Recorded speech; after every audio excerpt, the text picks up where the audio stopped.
Henry Ford paid record wages in 1914. So why were workers still quitting?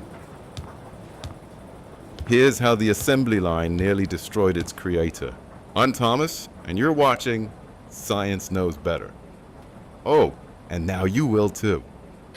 The 1913 introduction of Henry Ford's assembly line. Why employees resented it. It was viewed as yet another method for the car manufacturer to maintain strict authority over his staff. While the Model T is famous, Ford's true breakthrough was the moving assembly line. This shift didn't just kickstart the automotive era, it permanently transformed the nature of labor.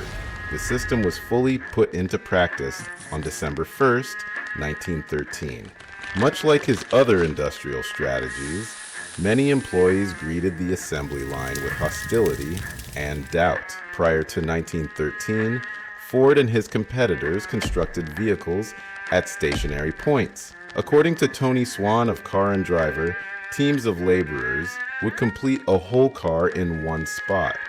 The moving assembly line changed this by lowering the necessary headcount and accelerating production speed.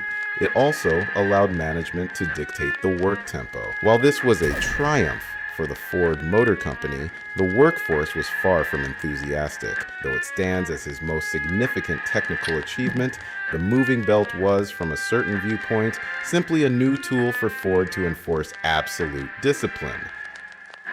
Assembly line labor was, and remains, extremely repetitive.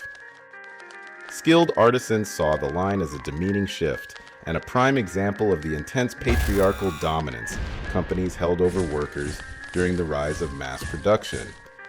The anxiety surrounding mass production is famously captured in cinema, such as Fritz Lang's Metropolis, 1927, and Charlie Chaplin's Modern Times. One Ford employee in the 1920s remarked to a reporter that the machine's relentless speed forced him to rush just to keep pace, noting, "It's my boss."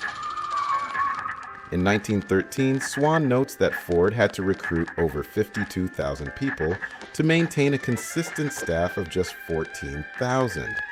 To combat this massive turnover, he famously raised wages to an unprecedented $5 for an 8-hour shift. At the time, the standard was roughly $2.25 for a 9-hour day, per Tim Worstall in Forbes. While that sounds beneficial, Swan explains that $2.66 of that pay depended on workers adhering to company standards for clean living.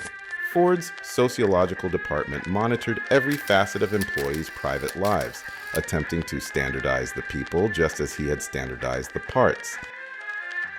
Nevertheless, the high pay drew applicants from across the nation, including many immigrants who attended Ford-run schools to learn English.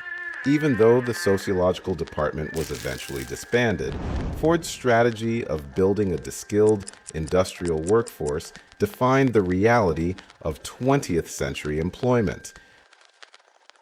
Subscribe, like, and comment, because even if science knows better, now you do too. See you in the next shift. Bye.